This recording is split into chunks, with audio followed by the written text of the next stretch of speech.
Hello everyone, welcome back to FPL STAR. Today I gonna discuss about FPL Gameweek 3 Pre-analysis. So before starting, if you are new in this channel, please subscribe this channel for FPL content throughout the season. Now let's start. And if you look at the Gameweek 3 top watch list in expected goal score ratio in Gameweek 2, I think Salah is the favorite here. In Game Week 2, his expected goal score ratio was 1.9, and Mitoma has got 1.67, Marsh 1.43, Jota 1.09, and Wisa 1.01.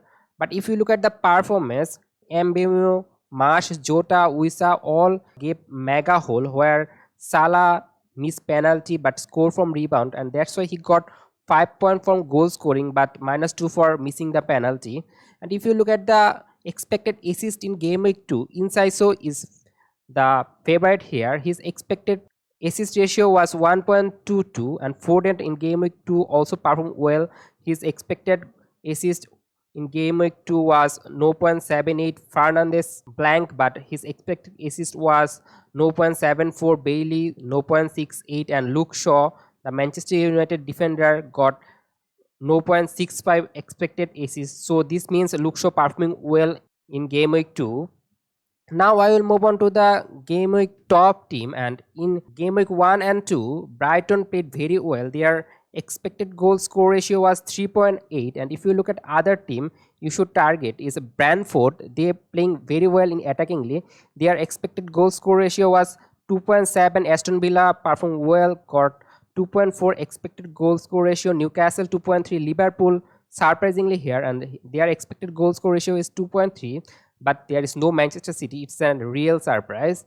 And if you look at the most leaky defense in the FPL right now, Luton got 4.4 expected goal concede ratio in game week 1. In game week 2 they have got blank game week. Other team you should target for your attacker is Fulham, Wolves, Aston Villa, and Everton. Fulham expected goal concede ratio was 3 in game week 1 or 2, and Wolves also got very poor expected goal concede ratio 2.6. Aston Villa 2.5, and Everton got 2.4 expected goals concede ratio. So you should target these 5 teams for your attacker to get the mega hole. Now move on to the next part, and it's predicted clean sheet. And in game week 3 Chelsea got 52% chance of maintaining clean sheet against Luton. Arsenal got 47% chance against Fulham, and Man City got 45% chance against Sheffield United. These 3 teams, I think, they have the most probability to get the clean sheet. And Manchester United also got 45% chance of maintaining clean sheet against Nottingham Forest, and Brighton surprisingly got 38% chance against West Ham. Now move on to the next part, and it's the predicted point. And for forward, I think in game week 3 the highest predicted point is for Haaland. It's 7.1. It's no surprise that Haaland is a beast. He can score against any opponent. Jackson is the player. It's surprising. His predicted point is 4.4 against Luton, and Watkins 4.2, Solanke 4.1. And if you look at the longer term here, Haaland is also favored there. His predicted point for game week 3 to 7 is 37. Jackson got 22, Watkins 22, and in fifth position Morris from Luton got 18 points. And I think if you look at the Luton fixture, it looks so nice, so that's why I think Morris is there. Now move on to the midfield predicted point, and here Rashford is favored for game week 3, and he has got Nottingham Forest home match. Bruno Fernandes got 6.7, which is 0.2 less than Rashford, and Odegaard, Martinelli, Saka, Arsenal trio got around 6 predicted point. And if you look at the longer term, Salah is their favorite, and his predicted point for game week 3 to 7 is 32. Rashford and Bruno Fernandes match each other, and they have predicted point 28 from game week 3 to game week 7. Odegaard, Martinelli, and also Saka got 27 predicted point in game week 3 to game week 7. And if you look at the defender, Chilwell has got the most chance to maintain highest point in game week 3. His predicted point is 5.2. The other Chelsea defender, Disasi, got 4.7 predicted point, and Pinnock from Brentford got 4.3, and two Manchester City defender Akanji and Ruben Diaz got 4.2 predicted point in game week 3. And if you look at the predicted point in longer term, Trippier here is the favorite, because I think from game week 5 onward Newcastle fixer swing, so there might be chance for Trippier to get attacking return, and also that Newcastle defense are so solid, so Trippier and Fabian Schär, they are 22 predicted point from game week 3 to 7. Chilwell got 21, and two Manchester City defender Akanji and Ruben Dias also they are got 21 predicted point. And if you look at the goalkeeping option, it's Ederson is the favorite. His predicted point for game week 3 against Sheffield United is 5. Sanchez from Chelsea got 4.7. Ramsdale and Flecken got 4.5. And if you look at the longer term, Ederson is their favorite also, 25 predicted point from game week 3 to 7. Ramsdale from Arsenal got 21. Pope, Flecken and Onana, they have got 20, 20 and 19 predicted point. Now move on to the first dilemma for game week 3, and it's will you sell Joe Pedro in game week 3? 60% FPL engaged manager are selling Joe Pedro because in game week 2 he was benched, and 40% are holding, thinking that in game week 3 he might start for Brighton, as Incisive has got some concern about injury. But if Incisive fit, I think Joe Pedro will not play, and that's why 60% are selling Joe Pedro. The second dilemma here is Brighton fixture from game week 4 looks quite hard. Will you buy Mitoma or Marsh now? And I think buying Mitoma or Marsh now, the advantage is that Brighton are the best attacker in league, and they can score against any opponent. They scoring mega haul, and they scoring 4-5 goal in every match. So that's why you can go for Brighton attacker, and also they are quite fixer proof because they can score goal against hard opponents. The negative thing about going for Mitoma and Marsh is that they have got some rotation issue, because in Brighton there are a lot of FPL assets, and Incisive can play in the left wing, and also Joe Pedro can play in the left wing. So there is competition for Mitoma, and also for Marsh, Bonanoto can play in the right wing, and also there is Incisive who can play sometime in the right wing, and other forward option Joe Pedro can play in the right wing. So there might be rotation for Brighton. So that's a negative thing for owning Mitoma and Marsh, and they have got very tricky run of fixture from game week 4. They will get point, but I don't think they will get mega haul from game week 4 to game week 8. So that's the negative thing for owning Brighton asset. And my suggestion for this matter is that if you have no Brighton attack, then buy one, and I think you can go for Mitoma or Marsh because they are very good FPL asset. And if you are a Joe Pedro owner, I think you should switch to Mitoma or Marsh if possible. If you have to transfer, then I think you can swap Joe Pedro to Mitoma and Marsh so easily. And if you are owning one, Mitoma or Marsh, don't buy for the second one, because from game week 4 their fixture run looks so bad. So I don't prefer to go for two Brighton attacker from game week 4.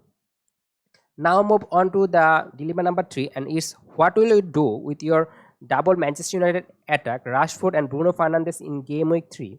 In first two game week, Rashford and Bruno Fernandes disappointing their owner, and a lot of FPL manager got frustrated and selling them.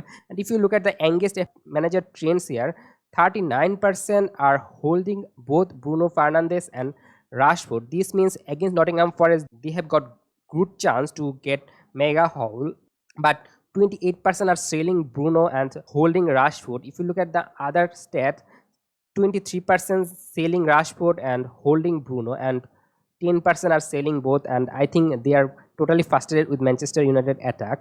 Now move on to the question number 4, and it's what about Brentford attacking double up, including Mbemu and Wissa.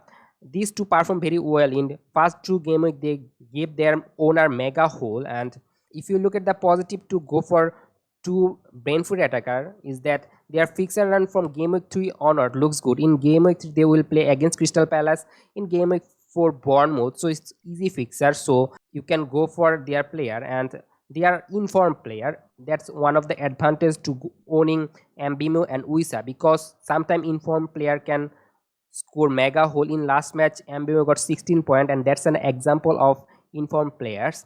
The negative is that you are fully dependent on Brentford attack. If one game with Brentford got tricky fixer, then you have to deal with it, and if the form of Mbemu or Wissa decline, then I think it will affect you, because at present Mbemu are enjoying his best spell in Brentford, so there might be decline in form near future. My suggestion in this matter is that don't buy second one in game week 3, because I think Crystal Palace defensively looks solid in first two match, so rather buy Brentford attacker in game week 4. It's my suggestion here. And buy at least one, either Mbimu or Wisa. If you don't have any brand food attacker, you should buy for Mbimu or Wisa. If you want to go for a midfielder, then you can go for Mbimu, and if you want a forward, then you can go for Wisa. And I think owning one, or I think buying one, is a mandatory for game week 3.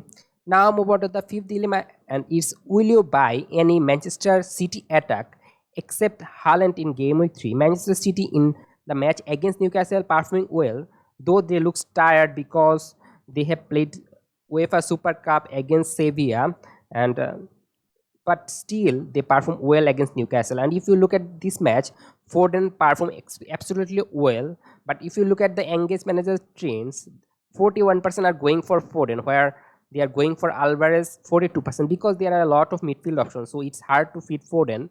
But if you look at the forward option, there are not many. So that's why I think FPL manager are going for Alvarez, and 17% are not going for any Manchester City attacker because they have got rotation risk, and that's why I think 17% manager are thinking that they will not go for any Manchester City attack. Now move on to the dilemma number 6, and as Gabriel has got some rotation risk, so who is the best replacement for Gabriel? My first choice for Gabriel replacement is Stupinian, because even if Brighton cannot maintain clean sheet, Stupinian will give you attacking return, and that's why he is the number 1 here. My second one is Chilwell, because he is playing in the left wing position and playing absolutely well, and Chelsea's fixture run looks good, so Chilwell might be an option to replace Gabriel. And also Saliba, if you want to move on to Arsenal team, then you should go for Saliba because he looks to be needed for Arsenal. And as there is more injury news, so you should go for Saliba if you stick with Arsenal defender. And Udogi also a good defender, as Tottenham got very good run of fixture from game week 3 to 5. And if you look at game week 4, there are a lot of big team will playing against each other, so I think Udogi can give the backup, and that's why you can go for Udogi. And the fifth one is from Manchester City defender. You can go either Ruben Dias or Akanji, because they are also very good option, but there is some rotation here, so I'm not preferring these two, but still I think if they play, they will be a good option. Now move on to the dilemma number 7, and it's, who is the best forward to buy for game week 3 except Haaland? And 51% engaged managers are going for Jackson because his fixture run from game week 3 onward looks fabulous, and 26% are going for Manchester City forward Julian Alvarez, and it's also because of fixture, but Alvarez has got some rotation risk, and 19% are going for Wisa. It's a surprising one because he is performing well, but just 19% engaged manager thinking that Wisa is a good option. I think that's the reason, because they have got Mbemu in their team, and just 4% are going for Watkins. Now move on to the dilemma number 8, and what to do with Madison. Madison has got injury concern, and if any chance of playing against Bournemouth away match, and I think you should start Madison, because against Bournemouth, if Madison start, he will get mega hole, and that's why you should start Madison. If he has got short-term injury, just possibly for one game week, and will be fit in game week 4, then I think you can bench Madison, because in game week 3 a lot of FPL team got very good fixers, so you can obviously bench Madison and go for other player to start for you. And that's why in this case you don't sell Madison. And the third case is, if Madison got mid-term or long-term injury, then obviously sell Madison. Now move on to the next one, and is, what is your transfer plan ahead of game week 3? And 35% engaged FPL manager are using their available one transfer, and 30% are using two transfer, 5% are rolling their one transfer and use one, because in game week 4 some team has got tricky fixer, so they will use two transfer in game week 4. And 30% also taking hit, and they're taking -4 for game week 3. Now move on to the last one, and it's captaincy choice, and who will be your captain in game week 3? And it's Erling Haaland, the most favorite. 86% engaged manager are going for Erling Haaland as their captaincy choice, and the second most is Arsenal mid. 8% are going for Saka or Martinelli or Odegaard, and 3% for Mbemu and Wisa, and 3% for Mitoma and Marsh. And that's all for today. If you enjoyed this video, please like this video, and if you are new in this channel, obviously subscribe this channel for FPL content throughout the season, and don't forget to press the bell icon. Good luck for your team.